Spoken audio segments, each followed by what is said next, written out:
Please stand well clear of the platform edge at platform 5, please.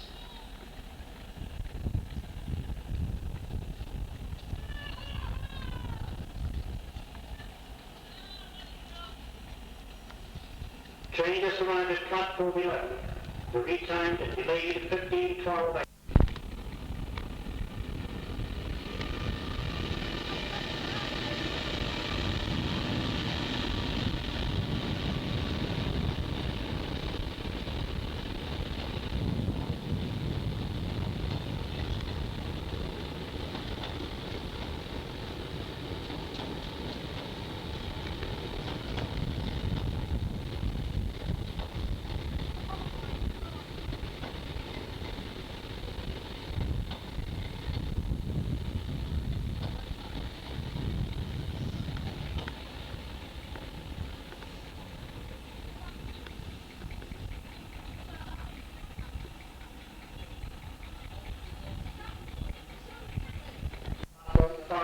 And await the further announcement, please.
Next train to arrive at platform 5 will be the 15:56 to Portsmouth Hall.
do, he should have said, "Welcome to the party," because Crewe is 150 years old. On the 4th of July, 1837, the first train of the new Grand Junction Railway ran through here. We are celebrating it now as they celebrated it then, with their song. No, not that one, this one. On the 4th day of July, I recollect well what bustle there was in the morning, I'll tell, with the lads and young lassies so buxom and gay, delighted and talking about the railway. Travel by steam, so the folks say, all the world over upon the railway.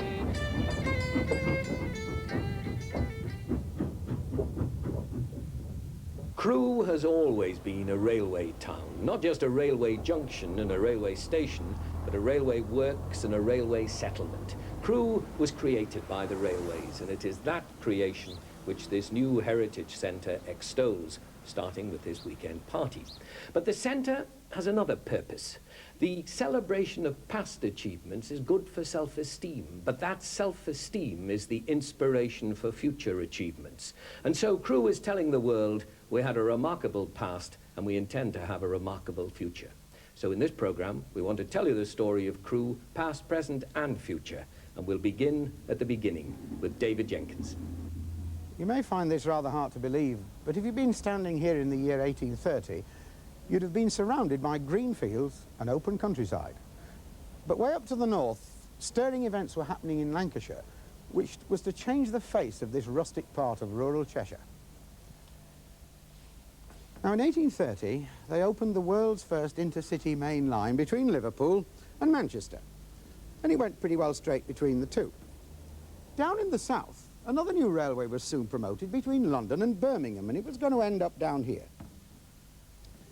The object of the Grand Junction Railway was to link this line with the midpoint of the Liverpool and Manchester, and they set off pretty well as straight as an arrow, ignoring nearly every town on the way, apart from perhaps Stafford, the only big place of any size. About halfway along, the Nantwich to Manchester Road crossed this railway line, this new railway line, more or less at the midpoint. It still does, by the way, and they built a station there, and they called it Crewe, named after Crewe Hall, just a mile or so down the road.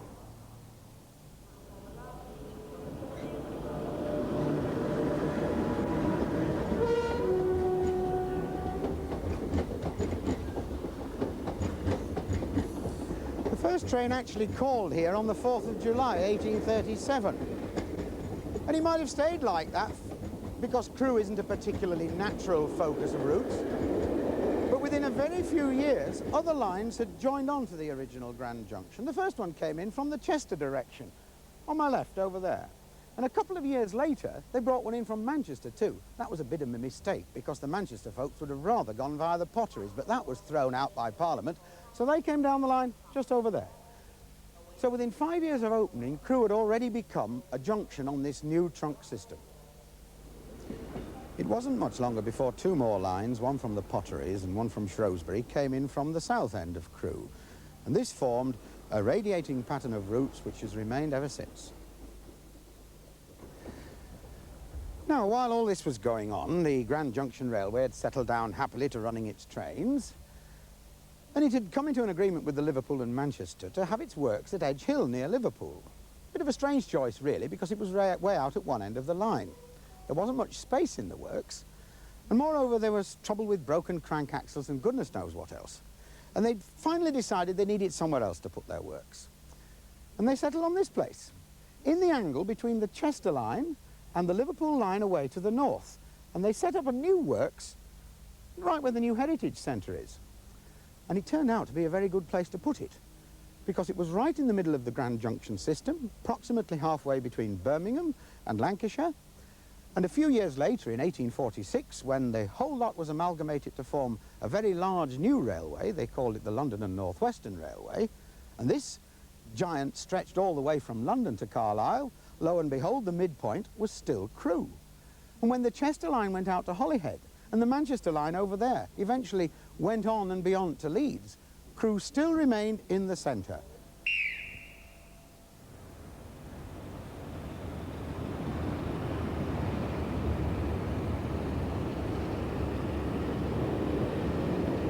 The growth of railways in the middle of the 19th century was really quite phenomenal, and Crewe shared that growth. Within 20 years, it was far too small for the traffic that was coming through it, and these big new train sheds were erected as early as the 1860s. And it didn't just end there. Crewe was never renowned for its great architectural merits, but there were some rather nice buildings on the platforms themselves, and these bay windows, for example, are really rather good. And that's not all you can see. The cleaned-up brickwork is well worth having a look at. There are some of the original drinking fountains, including one for the dogs to take a little bit of refreshment as well as their human masters. The roof over many of the platforms is still the original one that goes back to the 19th century. And outside the station is the Crewe Arms Hotel, which dates as long ago as 1837. That was acquired by the London and North Western Railway on lease in 1864. It had been built by a private entrepreneur, and it remained in railway ownership as long as 1959. And so it was that well before the end of Queen Victoria's reign, probably as early as the 1860s and 1870s, Crewe and its station had become an absolutely vital part of the British railway network. And that vital role it has never lost to the present day. In recent years, there has been nothing but change at Crewe. First, the main line from London to Liverpool and Manchester was electrified, and the steam trains disappeared. And then the junction, which had grown and grown, was torn up 2 years ago and relaid to a more rational pattern. And today, many an intercity express does not even condescend to stop at Crewe. They rush through at 80 miles an hour, a passage which the first railway community here would have regarded as discourteous. Then, as Tony Burton will explain, that first railway community was more interested in rolling stock than in railway journeys. You may be surprised to hear that Crewe station wasn't officially in Crewe until the 1930s. Well, there's a simple explanation. You see, the town didn't grow up with the station. It developed when the company moved their engineering works here from Edge Hill. Now, engineering works need people, and people need homes. And in the early 1840s, this area was just green fields and a few scattered farmsteads. So the company bought up the land and employed Mr. John Cunningham as architect to set the new town of Crewe on its way. And these few streets are just about all that's left of the first batch of some 200 houses. These were labourers' cottages with just 4 rooms, basic, plain, perfectly decent little houses. But that meant a lot in those days. When 200 workmen and their families arrived here in one weekend from Liverpool in 1843, they must have been thrilled to bits with what they found. You have to remember that in the major industrial cities, people were often living in appalling slums or jerry-built back-to-back terraces. Here, they had a little garden at the back, running water, sewers, and the company gasworks provided gas at the rate of 2p per burner per week. It must have seemed pure, unadulterated luxury at a rent of 2 shillings a week. Mind you, anybody whose house was deemed to be in a filthy and disreputable condition didn't just lose their homes, they lost their jobs as well. And that's one reason why it was Crewe's proud boast that there were never any slums in the town. Those were labourers' cottages, but everyone had to be housed in the new town. At the top of the scale, there were grand villas for the works superintendents, and each group in the works had a house that was intended to fit their status. These houses, bigger, grander than the cottages, were occupied by the foremen. The street is officially known as Victoria Street, but inevitably, the people of Crewe christened it Gaffer's Row.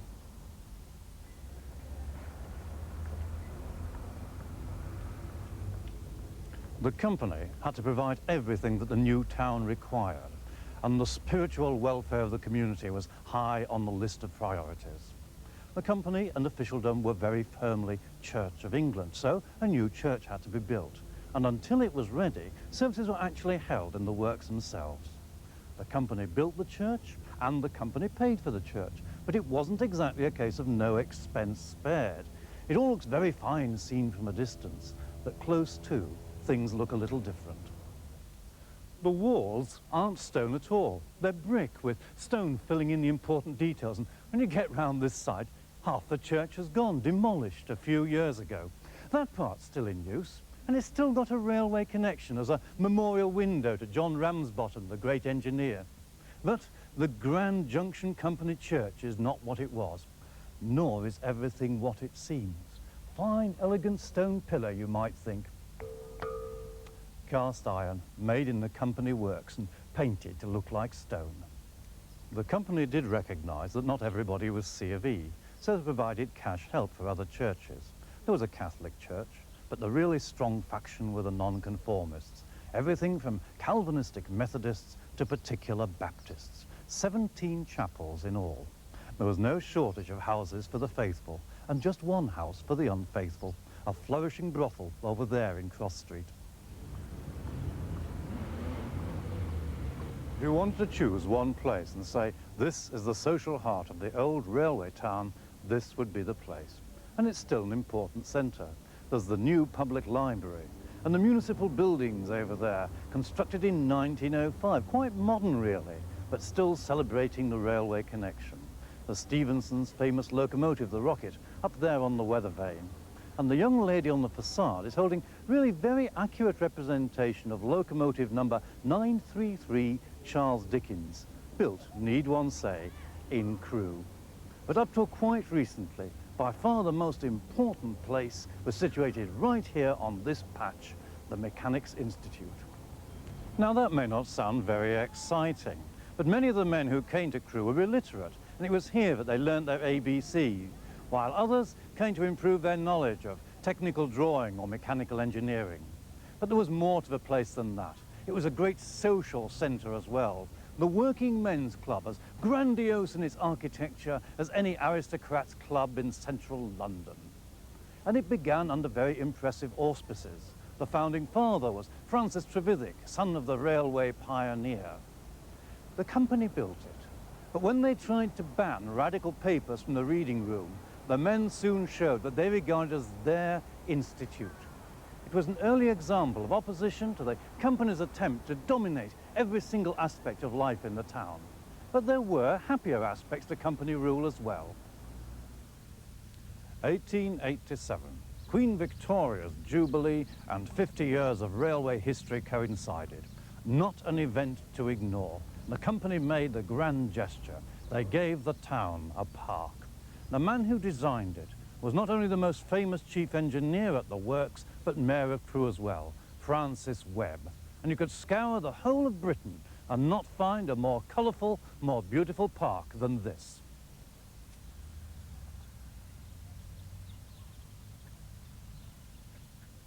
It's a lovely place to walk on the grass or go down to the lake and feed the ducks. But even here you can't get away from the railways.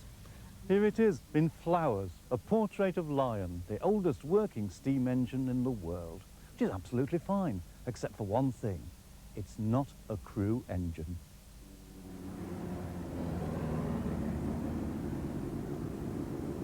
There doesn't seem to be a great deal of interest in this corner of town. Look over the bridge and what do you see?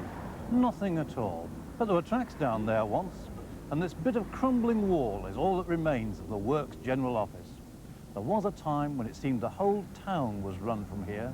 Certainly the management tried to run everything, and there was a furious row in the 1880s when the management tried to use their power to force the men to vote Conservative in the local election.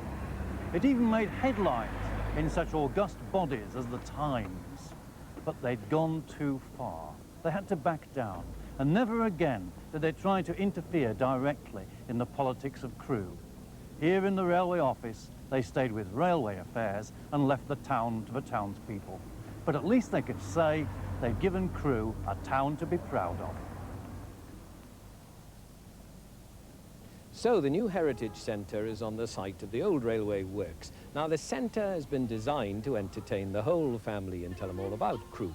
It has its own railway. It has Lion, the real one, the oldest working locomotive in the world, built in 1838 for the Liverpool-Manchester Railway. And in fact, the cavalcade of steam locomotives was the highlight of this weekend, but I'll show you that in a minute. Now, for the best view of the track, you go to the north signal box here at Crewe, which is now also part of the Heritage Centre.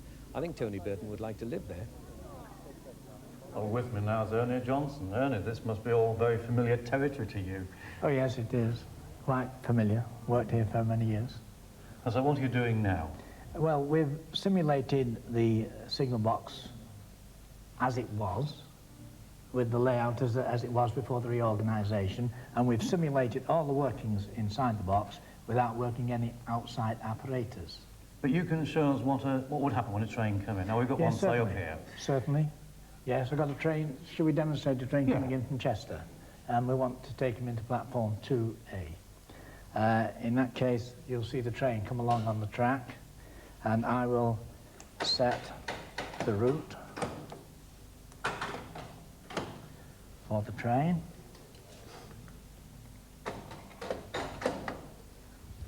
And I've now set the points, the black ones are the points. There the signal comes off. I've got another signal to clear, and then I finally come to the main aspect, which is 121, and you'll observe that the main aspect has changed from red to green for the driver. All that would be outside. We've simulated this inside. Oh, I see. So the green light over there is what you'd actually see out on the track. What the driver would and the see. two white lights are also what he'd see. What the driver would see, yes. I see, but you just bring it in here for And these demonstration. indications here indicate that the signal has gone to the off position, so the signalman knows that the signal has gone to the off position. It's changed from red to white light.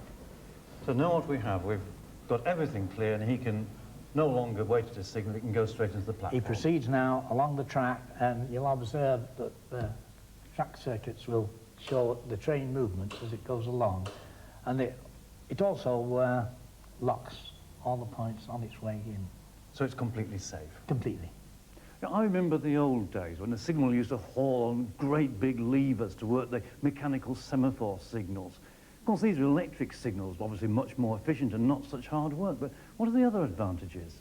Well, the difference is that it was a modern technique in about 1939, and obviously there's 214 levers here, and you can imagine that if there were big levers with 4.5-inch spaces, and this is much more compact, much more efficient. So when you pull this lever, what is it actually doing? It actuates a number of circuit controllers underneath, which I see. act as switches. So it's like a light switch at home, if I can be very simple about it. Well, that is being very simple, yes. Yes, but it is right, yes. But it's obviously a lot more complicated. Instead of bringing a light in, it brings a relay. Operates a relay, or... I see. So it must actually be a function. It must actually be a very complicated system you've got behind all this. Yes, I would say that's safe to say it is a very complicated system. What sort of condition was it in before you became part of the museum? Well, it had been left for 2 years, and it was not in a very good condition. We had to renew wiring and relays and reorganise the routes. Who did all the work? My colleague, George Williams, and myself. And are you pleased with the results now?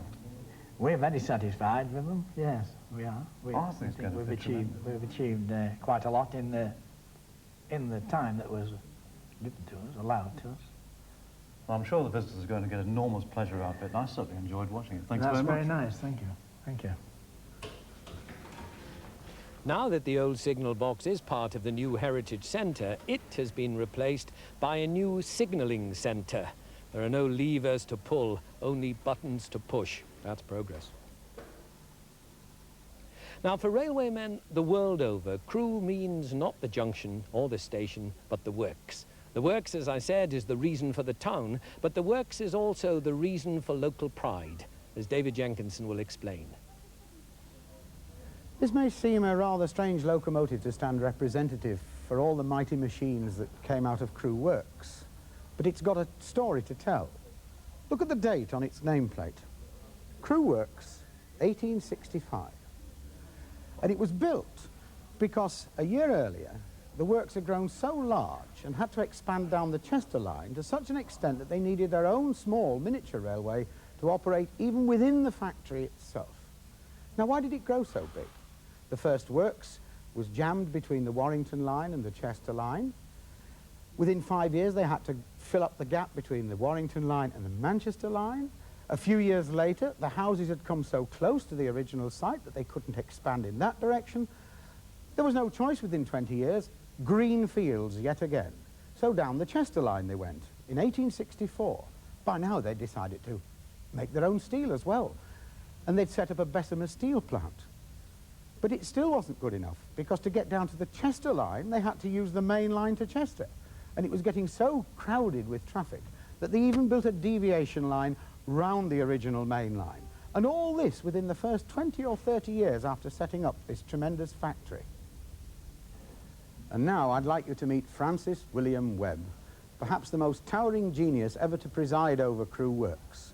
He was here from 1871 till 1903, during which time new engines came out of this factory approximately once every 3 or 4 working days. And on one famous occasion in 1878, they did the whole lot in 25.5 hours. So famous was Crewe that in 1913, the Railway magazine claimed it to be the most famous locomotive works in the world. But then things were changing. The First World War came upon us, and the railways were amalgamated yet again.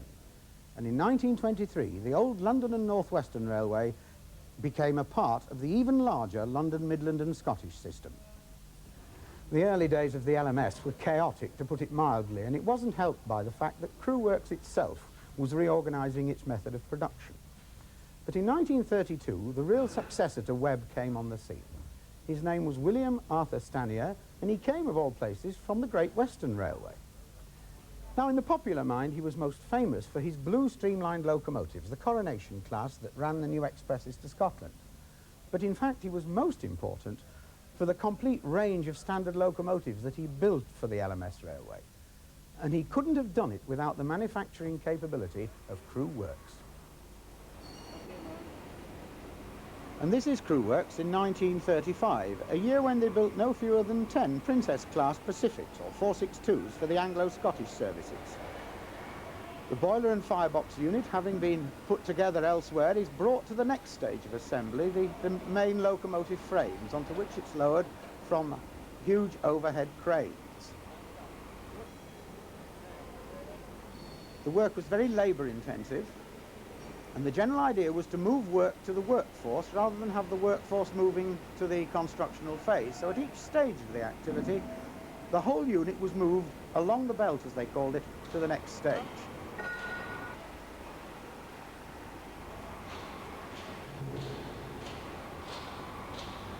Now, meantime, the wheels were being finished off by being given their tyres.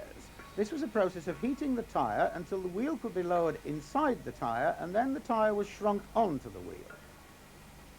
When both sides had been done, the whole assembly was then hoisted overhead again to be taken down the belt to the next stage of assembly. This is the driving axle with 2 huge cranks on it, but there'd be 2 more without these cranks, very carefully positioned so that the whole boiler, firebox and cab unit could be brought and very, very carefully lowered onto the wheels. You couldn't do it like a motor car by simply taking an odd wheel off by a jack at the side of the machine. You had to do the whole thing in a very careful way. There's a great deal of precision about it too. These were huge, great pieces of metal, but they fitted them with very small tolerances indeed.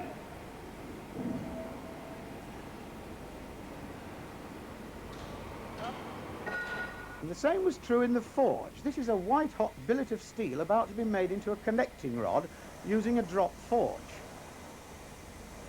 And this involved teamwork of a very high order. The men working together as a complete unit, turning and twisting the white-hot metal, and eventually putting it under specially shaped hammers so that the big end of the connecting rod could be reduced to its correct shape, so that at the finishing stage it could be put into the finishing shop and machined so as to be a final and accurate fit on the locomotive.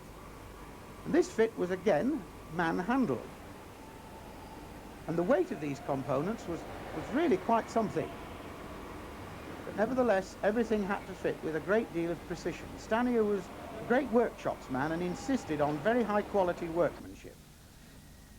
Meantime, elsewhere, the tender had been made in another part of the factory, and the final uniting of locomotive to tender and the steam test could take place before Princess Arthur of Connaught could go and join its colleagues on the main line.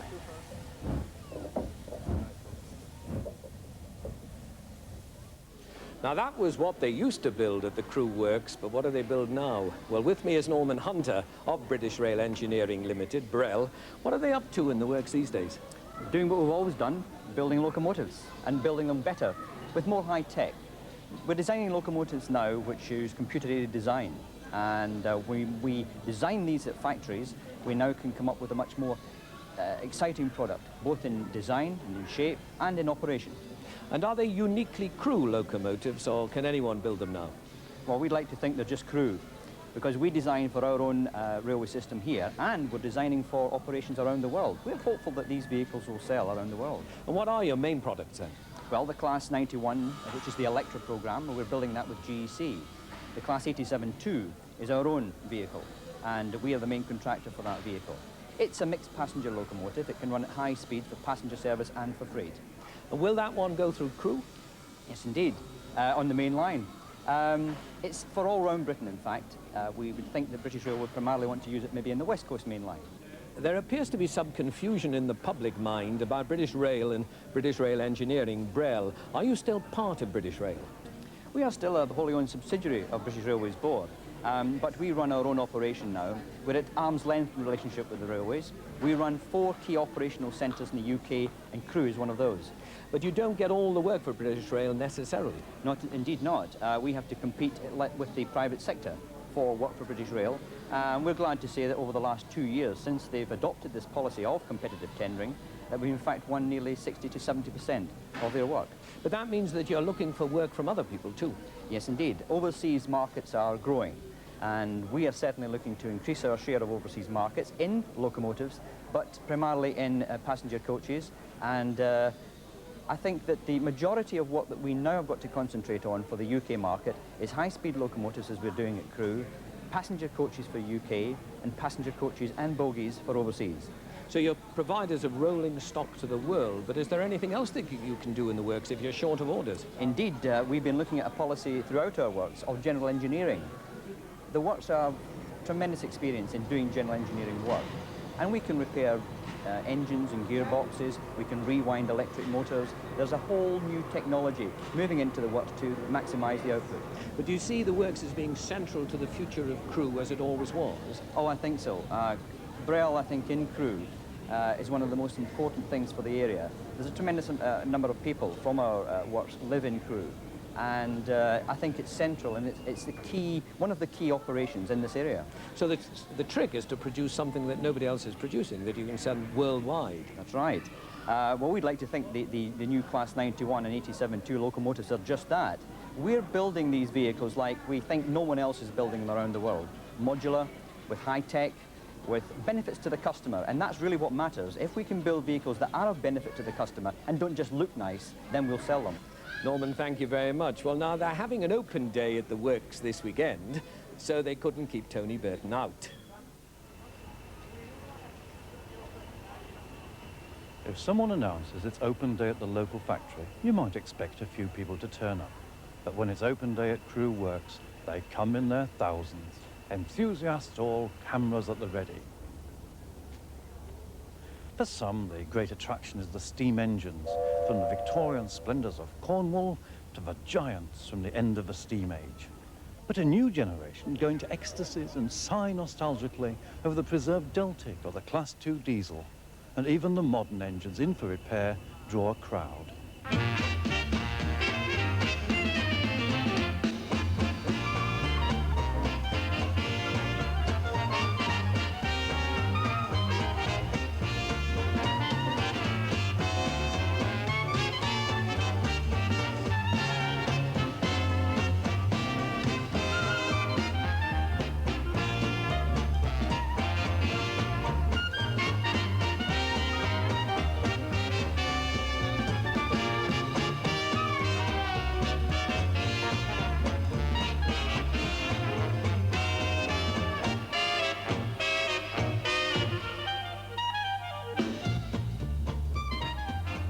With me is John Evans, the training officer of British Rail Engineering and the man responsible for organising Open Day. John, what do the visitors see when they get here? They can see the works, that's the workshops themselves, the facilities we have, and the locomotives that are in here for repair. They can also see the new build which we're undertaking at the present time. In addition to that, they can see the visiting locomotives that have come, some steam locomotives and diesels, and a variety of attractions. I suppose the locomotives have to be the star attractions. How do you choose what you want here? Well, this year, because we're having the Heritage Festival in conjunction with the town, we have tried to get 100 years or so of locomotives that have been built at Crewe, and we have them from the main eras of the railways. What does your company get out of opening up like this? I mean, it's a tremendous amount of organisation. Well, one of the objectives of having an open day is to raise money for charity, and if we can raise a lot of money for charity, then you know, we think we've been successful, and to provide a happy, interesting day for the visitors that come. The organisation of the event belongs with British Rail Engineering, but most of the preserved engines are here thanks to the dedicated work of enthusiastic owners. Clive Majonnier is secretary of the society that owns Princess Elizabeth. Well, around 1961, the engine was eventually saved from the scrapyard by Roger Bell. Money was collected to pay BR £2,100 odd, and from then on the society decided that they would like to try and get the locomotive back into working order. Over a long period of years, and it wasn't until 1976 which she reappeared on the main line and was passed for hauling passenger trains. From then on, the hard work began. Obviously, the engine had to be retubed, but the members, in actual fact, give their time and money to do this, so that most of their spare time is taken in keeping the locomotive running. For instance, last weekend we had a trip for a charity organisation, which was only a short run as far as the engine goes from Shrewsbury to Chester, but that's the sort of thing which the engine does over the period of working life up until we are now past, obviously, until 1993, so that she will be working on revenue-earning trips of that kind. And this is all done by private individuals who've got other jobs as well? That's right, yes. Everybody has, obviously, their normal day-to-day jobs, and their spare time is spent maintaining the locomotive and also, of course, the financing of it. Now, this is one of the biggest things because we are not financed by any large company. The members have to fund the engine and run it as well. And that is done mainly by sales events, which we travel to all over the country, generating money from those sales events to keep the locomotive running, so that all that money is used just to keep coal in the tender and obviously all the repairs which need to be done. Well, it's a splendid locomotive. There must be something very special about it to you and to others. Yeah, there's two things actually. First of all, she was named after our present Queen when she was a young girl. Obviously that is the name Princess Elizabeth, but the second thing is, one of the major items is the fact that she broke the non-stop world record between Euston and Glasgow Euston on 2 successive days in 1936. That was the 16th and 17th of November. Well, she's a splendid engine. I do hope she keeps steaming for many, many years to come. Thank you very much, Tony. With me now is a man who remembers Princess Elizabeth when she was a working girl, Councillor John Bedson, because you're a railway man yourself. Yes, well, until 5 years ago. I retired 5 years ago, but I worked all my working life was spent on the railway. And did you come from a railway family? Yes, my father was a railwayman. He was in Crewe Works. He worked in Crewe Works. My grandfather, my great-great-grandfather, my great-great-grandfather walked from Ruddymowen in North Wales when the Grand Junction Railway opened. Now, why has it taken so long to have this heritage centre? You should have had it 30 years ago. Quite true, we should have had it. What you really need, of course, is just the incentive, just the spur to make people do these things. And the 150th anniversary of the town and the Grand Junction Railway was too good an opportunity to let go by. The Victorians, of course, did it for the 50th, didn't they? Oh, they had a splendid celebration in 1887, and fortunately they documented everything they did on that day, even to the weather and the menus and the way all the houses in the town were decorated and so on. And in a way that served as a guide and an inspiration to us for what we're doing today. We were determined to do as well as the Victorians. But this is more than just a party. You intend to keep this thing going? Oh yes, yes, this is going to be a permanent part of our heritage. Because I came past about 3 weeks ago and there was nothing here. No, the whole thing has been done very quickly. We only decided, the council took a decision on December the 19th last year that we would have this celebration. And since then, everything has been, well, everybody has worked so very hard. It was simply a piece of waste ground. It is the site of the original railway works, of course, but it had been disused for years and years. And it was a tremendous task to get it in the state that it is now. But it's meant to be something more than a museum. Oh, indeed, yes. It's meant, first of all, to be something that demonstrates that Crewe is a go-ahead sort of place. We're not just wallowing in nostalgia. This is going to spur us, I hope, to go on with the next 150 years. I think that one of the themes, when you read about what they did in 1887, of course, was the optimism that they had there. They were quite determined. They were quite sure that next year the railways would be better than this year and Crewe would be better than this year. Perhaps we're less optimistic nowadays, but nevertheless we feel that we have something to offer in Crewe. And not just in the railway business.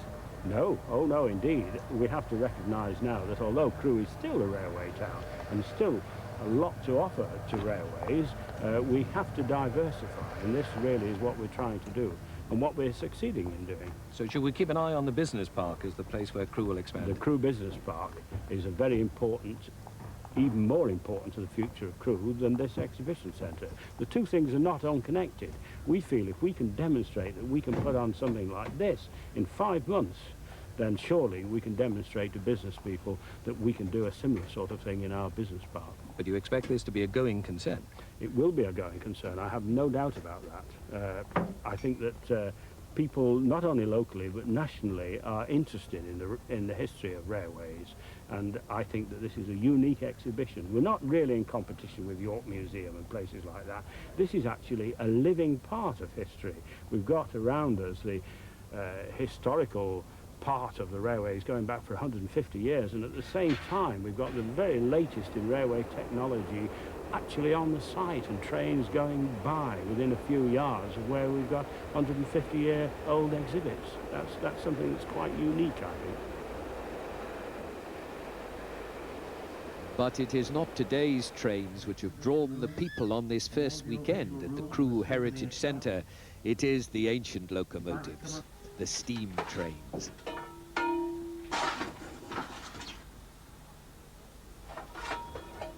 Appropriately, Princess Elizabeth led the way, and to provide a running commentary as seen from the footplate, we invited the chairman of the Owners Society, Ken Andrews, to tell us all.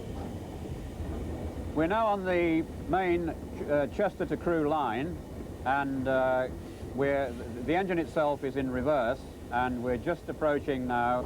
We now have a crowd on the bridge, waving.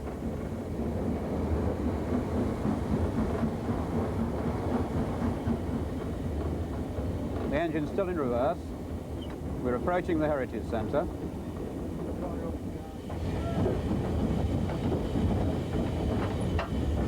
We're now opposite the Heritage Centre. You can see the marquees.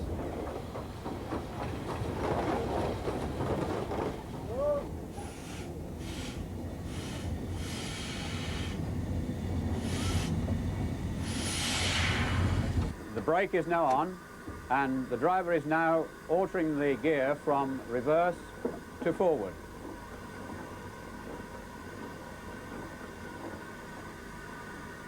It's now in forward gear, and the reverser is locked. The brake is off. Don't move yet, Arch. And now, the driver now is about to move forward. Rolling us forward now, Arch. He's now opening the regulator.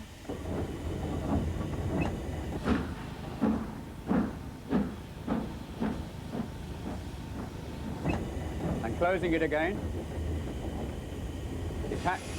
His hand is steady on the brake. We're now about to enter the Heritage Centre.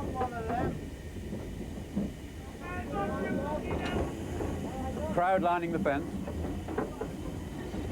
The driver's opening the regulator again.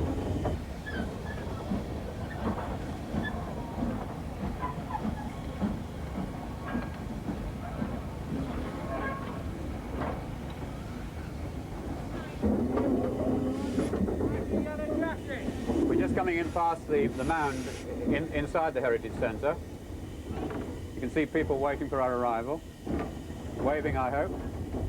Give us a wave. You're on television.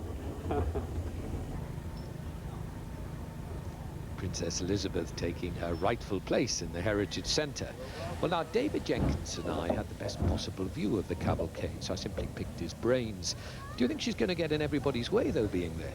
Well, it's a very tight site, as it were. There are very few sidings and they're not very long, so there's a great deal of toing and froing got to take place to get everything in the right position.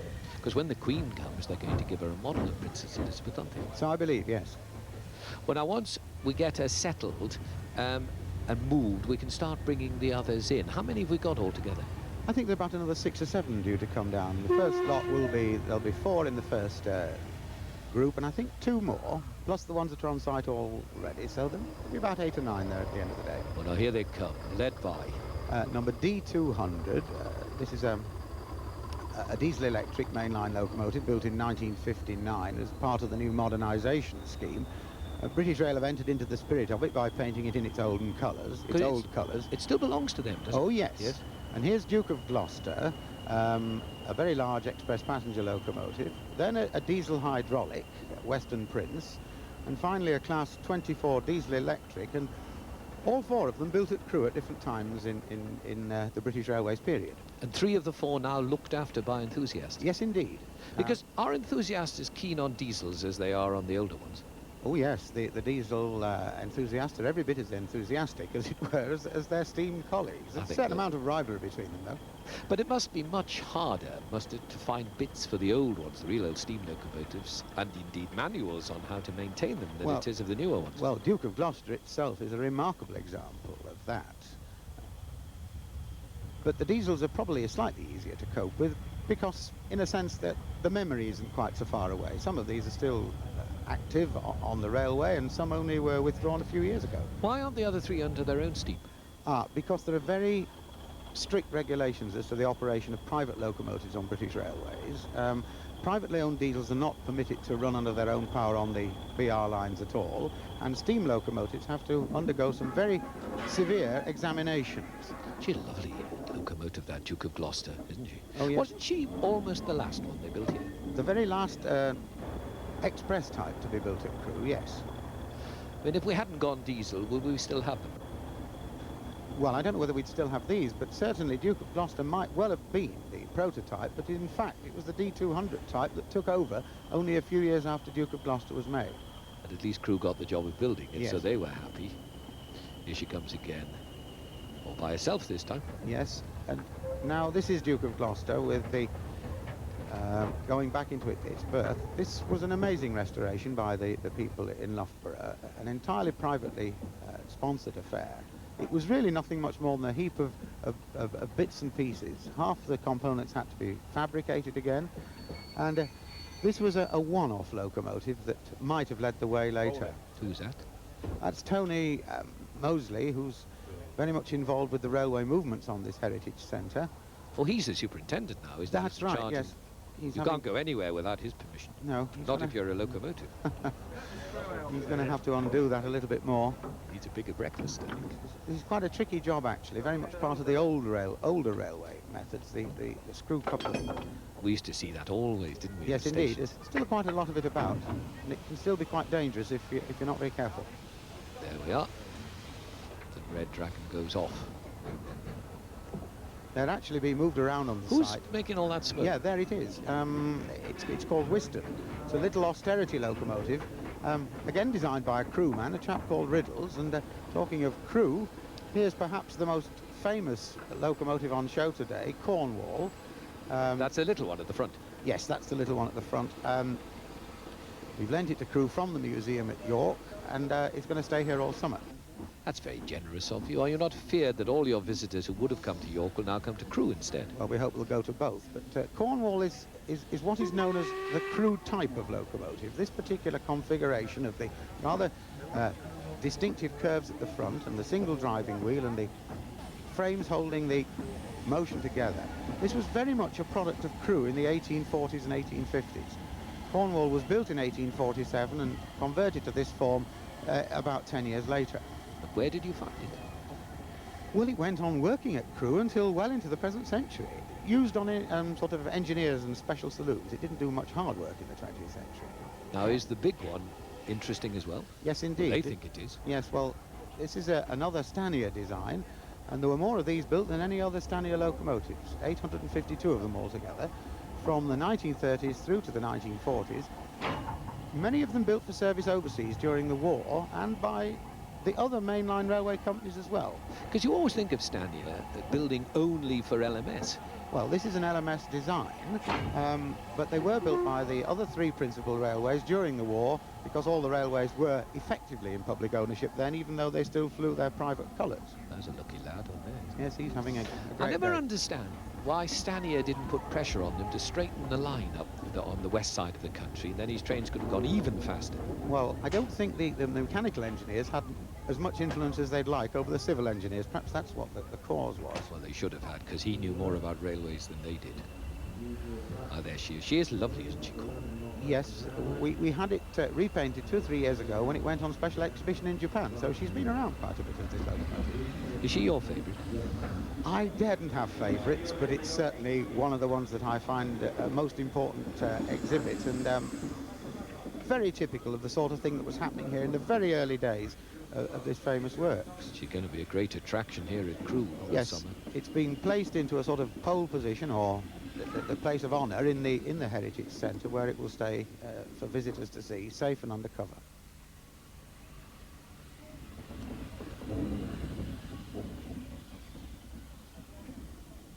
A final word. Is the new Heritage Centre at Crewe going to be a success? Tony? I think so. I've been walking around this morning, and what struck me is the local people are enjoying it so much. They're saying, oh yes, I recognise that, and Dad told me about that, and I remember Grandad telling me about that one. So for them, it's a great success, and a success for Crewe, I think. David?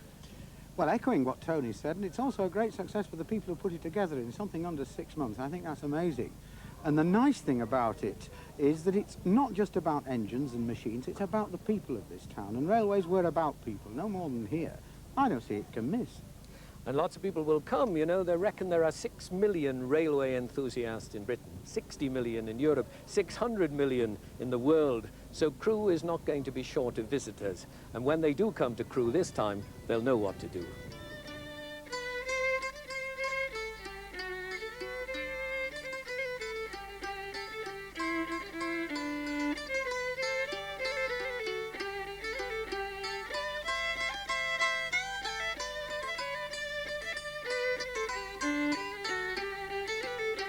On the 4th day of July I recollect well what bustle there was in the morning I'll tell, with the lads and young lassies so buxom and gay, delighted and talking about the railway. Travel by steam, so the folks say, all the world over upon the railway. So now, me good fellows, let us be all free again for the glass, and now merry we be. Success to all trades in the reign of our Queen, and the boiling hot water that travels by steam. Travel by steam, so the folks say, all the world over upon the railway.